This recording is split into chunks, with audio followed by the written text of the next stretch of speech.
There have been clashes on the streets of Paris where crowds are protesting against unpopular labour reforms recently proposed by the French government.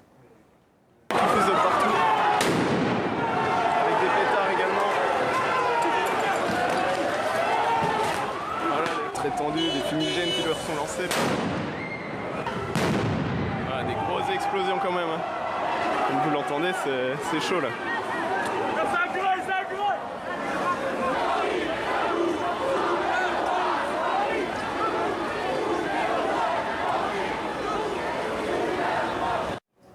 The reforms the protesters are unhappy about are set to remove some of the levels of protection workers currently enjoy, such as a cap on hours. They'll also make it easier for an employer to fire staff. The protest coincides with a general strike being held across the country.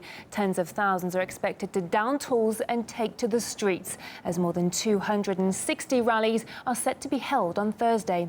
For more on this now, I'm joined by political analyst Gearóid Ó Colmáin. Mr. Colmáin, thank you so much for joining us on the programme today. Now, all of France is gearing up for another day of protest, we believe. We saw hundreds of thousands on the streets earlier this month. Are the people reaching breaking point? They certainly are. This, of course, was inevitable given the fact that the socialist government of François Hollande have betrayed every promise they made in their electoral campaign a couple of years ago. This kind of a backlash was bound to happen given the fact that life is becoming more difficult for workers in France. The cost of living is going up, wages are going down, and the social gains of the last century in France, such as the 35-hour week,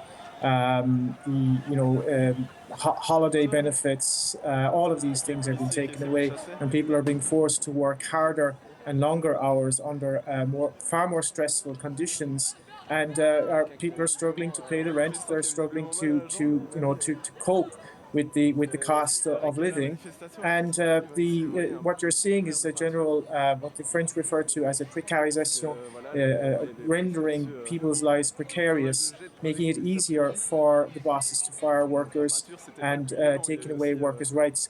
One must understand that in France, the social gains were fought for by working class communities over the last century, and everything that they gained was got through struggle against the ruling class in France. And so there's a real class war happening right now. These latest protests are just the latest blow for François Hollande, whose popularity just keeps on falling, doesn't it? The latest figures show just 18% think he's a good president, while 81% say he's not. How do you explain these figures?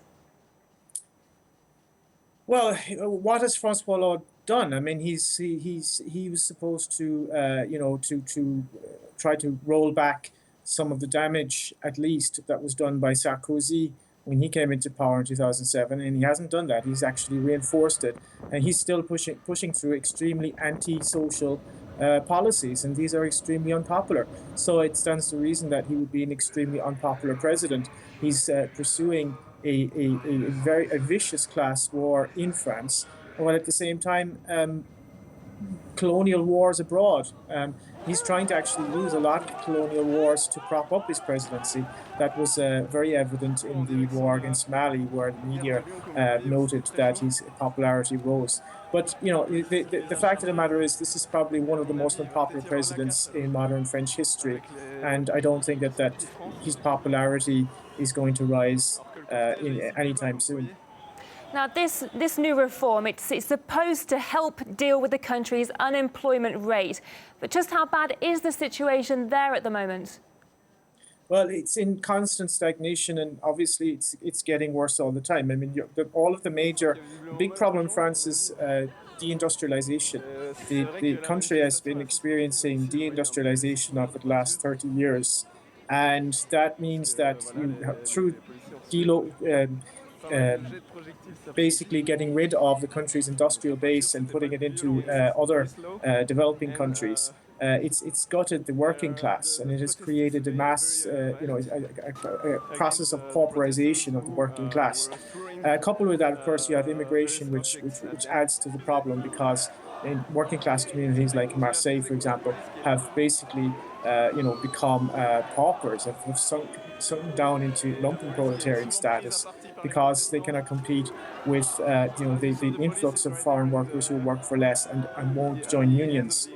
So this is a dystopian situation that is getting worse all the time. OK, Mr. Gearóid Ó Colmáin, thank you so much for joining us on the programme today. Gearóid Ó Colmáin, political analyst, thank you again.